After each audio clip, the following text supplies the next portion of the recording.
There will be across the country big programs with big-time donors, big alumni, former players who's like, you know what, this isn't for me every single year. As the clock ticks and we don't have any solutions and any guidelines or guardrails for college sports, it's going to get a lot of talking, not many solutions involved in it. When it comes to Charles Barkley, he normally has a voice of reason and common sense. And He certainly did this morning on Don't At Me with Dan Dockich. We're such a shitty country, Dan. We have ruined college athletics, and I don't want to get in that cesspool. This notion where you got to come up with tens of millions of dollars a year to play kids, to play basketball, and have them be free agents every year and transfer to another school and get more money every year. Like, we don't even get to do that in the NBA. Can you imagine if players in the NBA got to be a free agent every year? I'm not opposed to players getting paid. I want to make that clear. But this notion that we got to give college kids tens of millions of dollars a year, and basketball is the worst because you're only going to get a great player for 6 months. I don't even see how that you're going to get the return on investment, and you're probably not going to win the championship. So the NCAA, they're a bunch of idiots and fools. They have ruined the sport.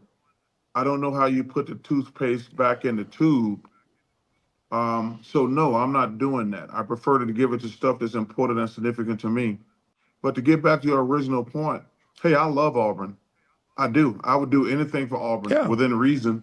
But I'm not going to give Auburn millions of dollars so we can be good at football and basketball. That doesn't help my life in any capacity. Because let me tell you something, black and broke does not work in any state. Guam, District of Columbia, all 50 states. I never want to be poor and black. That does not work. There's Charles Barkley. NCAA not working. They're afraid of being sued at every corner, and they are afraid of lawsuits because when you sue the NCAA, normally you find a settlement. They drop their point of contention or they lose. You know, it's one of those three. They don't. Very, very rarely now do we see the NCAA come out on the winning end, unless it's the NCAA tournament where they fund themselves. Chad, now it's time for solutions. Yeah, because Barkley, I hear him. How much time did he spend talking about Auburn during the NCAA tournament? The whole Anytime time he's on camera, he loves Auburn. Guy, absolutely diehard. If he's not going to donate money to Auburn, there will be across the country big programs with big-time donors, big alumni, former players who's like, you know what, this isn't for me every single year because what I'm investing in now isn't going to be there a year from now. Yeah, and it's just been this one endless cycle of cause and effect that's really led to this place that we're in right now. Yeah. The NCAA for years fought players making anything, any type of money. They fought it. Finally, they were taken to court enough times, and the Supreme Court ruled and said, no, these players under the Constitution legally should have the right to make money off their own name, image, and likeness. Well, then that happens, and it opens up the floodgates for a lot of the rich people that Charles Barkley and others are talking about to say, oh, here's a way that we're going to have to stay competitive to try to win championships, is spend a bunch of money on players for pay for play. So then that got carried away. And now all the players start to lawyer up and get these agents that represent multiple players. And all these agents, the players realize, man, I got this school by the balls right now. There's no regulation. There's no rules. There's an open transfer portal. I can go wherever the hell I want, whenever I want for more money. So I can get to a spring practice if I'm Nico Iamaleava and then say, hey, you want your starting quarterback? We just completed spring practice. Yep. Pay me $2 million more. And finally, Tennessee said, we're not going to do it. They may not have it for all I know, too, because there does reach a limit of spending on this. And I think Charles Barkley really hit on something I've been talking about for a long time. Yes, all of these schools have wealthy people that are invested in athletics at those schools. But also the answer is yes to this question. Is there an end game for all of this where even the wealthiest of people will say, I'm not spending my money here. This 19-year-old pissed me off, and I'm not giving any more money to these kids playing a sport. If you donated money to Tennessee's collective that paid for upwards of $7-8 million for Nico Iamaleava, and he leaves for UCLA after spring practice, how pissed off are you? If you're a rich guy right now that spent money on that and now he's gone, do you think those people want to then give more money to go get more players that may do the same thing because there's no rules? Hell no, they don't. And Charles Barkley is saying that, Hutton. I think he's smart to say it. And look, there are still people who will spend money on players, and it gives them more satisfaction than it does Charles Barkley in their lives, and they're going to do it.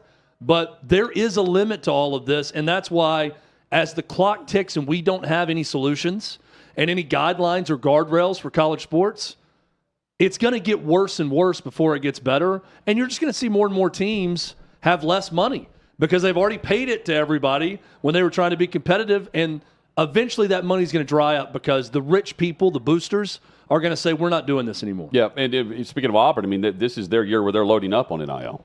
You know, this is through recruiting. This was the year they were waiting on. They had that bridge season where they were just trying to get to 2025 and 26, and here they are. Well, look what they've done in basketball. Yeah, they just went to the Final Four, and they reloaded with maybe the best transfer class in America. And you know how much those players are costing? And Barkley's talking about basketball is the worst. Those guys are making serious money to be a difference maker for big programs when they enter the transfer portal. And so in the, you know, just tying in what the UNC finances, they viewed it as football versus basketball. Basketball costs a lot more per player. Yeah. But the return is a lot more because you're not having to divide it by 105 or whatever it is. Yeah. You know, so they well, one or two big payments can lead to really good things for your team no if doubt. you get the right two players. You land one player and you bring another one with you. Right. Kind of thing. The transfer portal is one where, I mean, can you come up with some type of guardrail where you can transfer anywhere you want to one time without having to do without penalty? You can leave, enter the portal, up and go. And then after that, there has to be something that prevents you from doing it again. Like with Nico. Nico could transfer next year if he wants. Right? He can really leave think UCLA. You have to stop that from happening. You need a series of 2-year contracts. Yes. Like I think if you're going to make money, you come in like you want what you would like ideally is sort of the NFL structure of the rookie contracts or less before you've done anything. But if you sign with a school out of high school, it is a mandatory 2-year term that you're serving with that school for a set amount of money that's agreed upon, that's not outrageous. And then after 2 years, if you're a great player, if you over-deliver on that money, then you can renegotiate with that school for another 2-year contract or 1-year contract. Or, Hutton, as you said, you get the one-time transfer. You can go wherever you want. You can go on the open market after 2 years and find out what your value is to another school and go make more money for either a 1 or 2 year deal. So there's plenty of criticism, and then there's those who will try to fix the plan. We discussed earlier this week President Donald Trump, who spoke at Alabama for their graduation. He met with Nick Saban afterwards, and they discussed the state of NIL. He was considering an executive order specifically for what we're seeing across college athletics right now. Yahoo Sports first reported that Trump's he has plans for a commission focused on college sports. I said at the time, this is great. The first thing I took from the story was the fact that Saban's going to be involved moving forward because Saban's tied to Trump and this story. And I like that because he's already, in my mind, the de facto commissioner of college football because he's asked about everything on any given topic on every Saturday for College Game Day. We look to him for the perspective and any possible solutions or opinion on what's going on. He's not the only one, but he carries the biggest voice. And with that in mind, he absolutely has to be a part of the voice of the football group of this, the non-business side. He is business. He's tied to a lot of business. But I want someone speaking on behalf of college football in that room as well. And, call me the cynic. Chad, I fear without something like this, which we can dive into, it ends up being, Disney, ESPN, and the networks determining the landscape of which we're going to run with the power, the superpower conference and all that. This at least gives me some hope that they can come up with a solution through legislation or through this commission that focuses on what's really needed, and it includes business people, but it also needs to include what's the best for college football and the best for college football fans. You bring in someone who has adapted to the way that the game has evolved. I'm talking about on the field, and someone who would adapt to the way the game has evolved off the field now, and you try to find that middle ground. And while Saban's old school, I think he realizes, like Barkley's saying, you're not going to put the toothpaste back in the bottle. So how do you find something that is best for a crazy environment right now? I like the fact that he's, according to the Wall Street Journal, he's the co-chair of this. He's the co-chair, and the other of the presidential commission. The other co-chair has been reported is Cody Campbell, a billionaire oil guy. That's the Texas Tech, the biggest booster for the Matador Club, which is the Texas Tech Collective. So they've got someone from the world of business that's been helping fund the players through a collective, and one of the richest boosters in America. And this guy used to play. Well, he's a former Texas Tech player. Is going to be co-chairman with Nick Saban on this. I think that's smart to bring in the former coach, administrative side, with someone who's been around the whole world of NIL, of pay-for-play, of transfer portal, and everything else. We need to reach out to Walker Jones, Walker Jones, who is with the Grove Collective. The Grove Collective. That what they've done, because he was the voice of the collective group, right? What were they calling themselves? The group that was partnering with them, Inspire, right? And, UNC. There were several They others. went to Congress and they've met on Capitol Hill. He was great when he joined us last year and gave perspective of what federal legislation would move. He said the collectives are for legislation, just not the total disruption of what federal legislation could bring. Therein lies the middle ground. I like the fact that you have a co-chair that is on the business side, and then you have Saban, who's also going to look out, in my opinion, for football and what's realistic. These timetables for open portal and what you can do and what you can't do. Is it realistic to actually think you can get a lot done? You can actually coach nowadays? No. But the players right now are running it because it's wide open. Yeah, and I just want something to get done. I'm tired of talking. I want something to get done. That at some point, we can talk to Tommy Tuberville on this show and others all we want. We can talk with people who run collectives, and everybody's got an idea. But even when we talk to Senator Tuberville, his answer to it is, well, we're not going to get anything done up here. We can't agree on anything up in the U.S. Capitol, so nothing's probably going to happen. So, I'm with you, Hutton. I see this, and I get optimistic about the fact that, Nick Saban's behind it, and it's got the president's backing, and now Cody Campbell, this Texas oil billionaire, is going to co-chair this. And I'm thinking, all right, so how do we actually make actionable work take place in all this? How do we get to a point where something actually happens? The power of executive orders has been challenged in courts. The president's not a king. He can't just go and say, this is how things are going to be from here on out. There are checks and balances involved. So how do we get to a place where something actually happens? Well, he's not trying to be king. I'd love here. for that to happen. What he's done is he's bringing people together to find a solution, which is great, because we haven't even had this point yet where you've had this commission. Right. It's been more bills being authored and then presented on the floor. Here is the biggest step that has to happen for something to get done, for guardrails to be. The players have to have a voice here.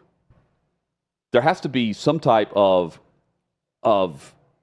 union, right? There has to be a entity that speaks on behalf of the player.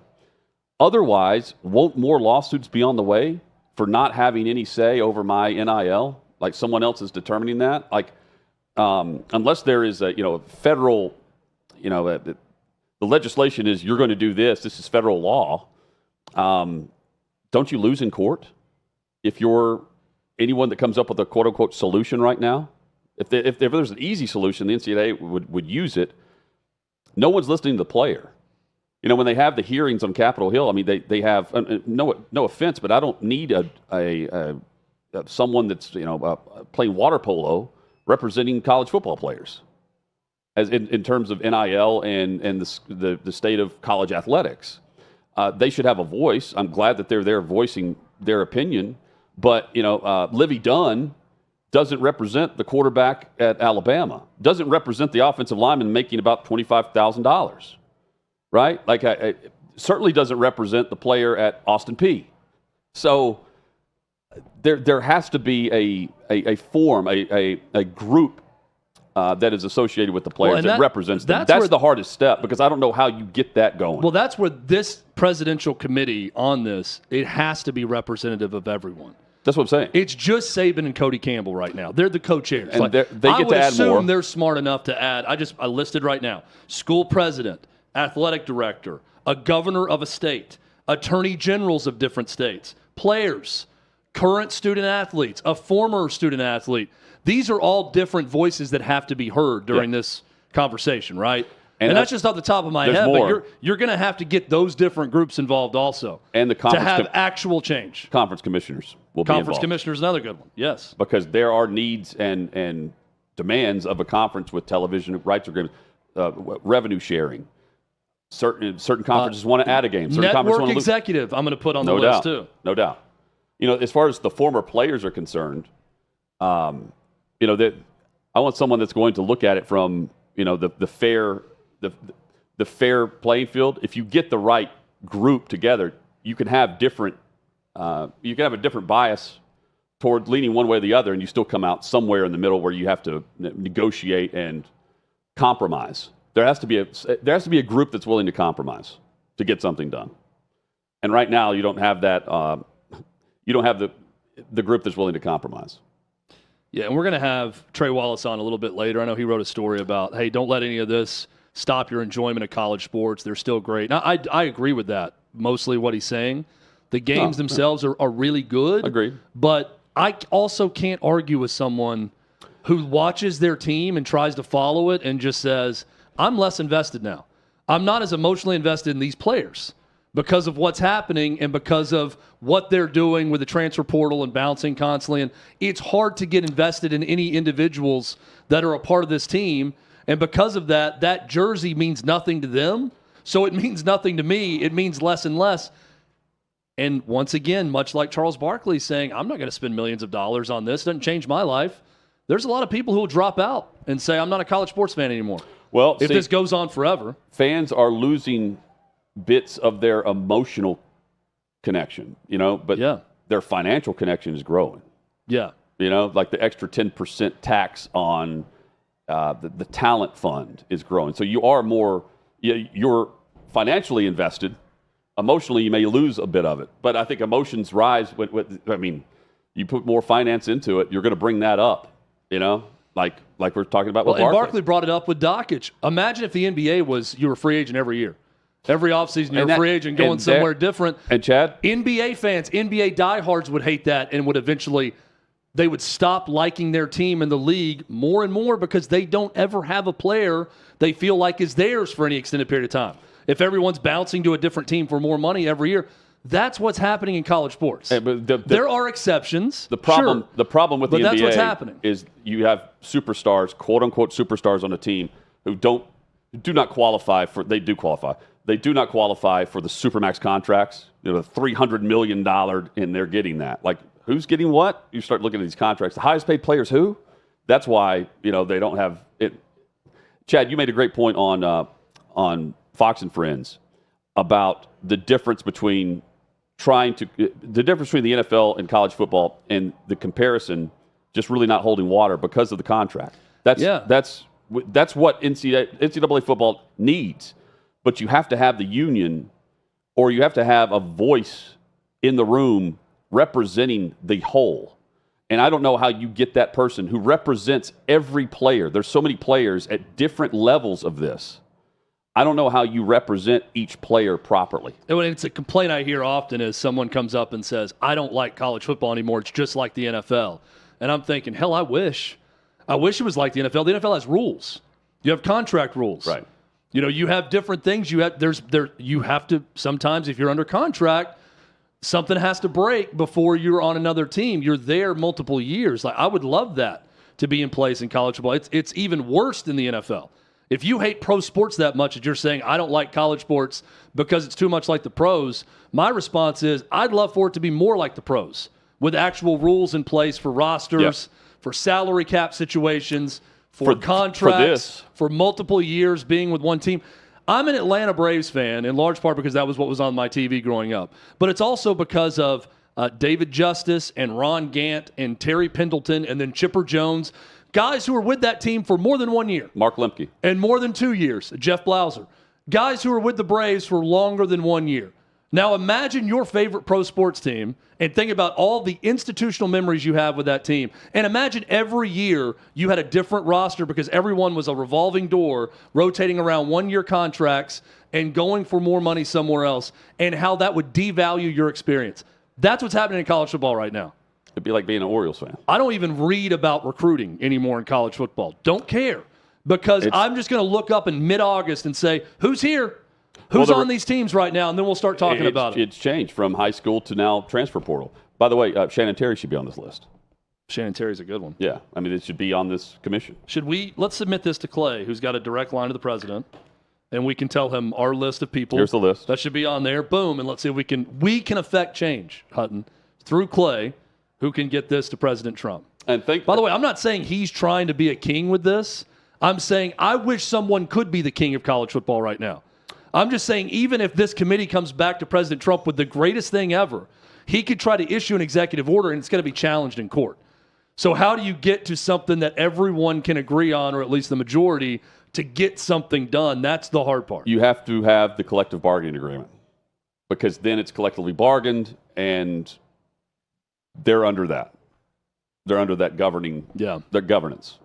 Then you have to have someone that can enforce the policies. Right. Is that the NCAA or not? That's where Nick Saban comes in again. Graded enforcement. Nick Saban. Yes. Yes. Let's add Connor Stallions to the list to be on this Connor committee Stallions should be. I want brilliant minds in the room. Yeah. Put Connor Stallions in Brilliant tactical minds like Connor Stallions needs to be in that room. Yes. Coming up, Shador and Grand Theft Auto. Do they tie in? They do for the next segment here on Hot Mic.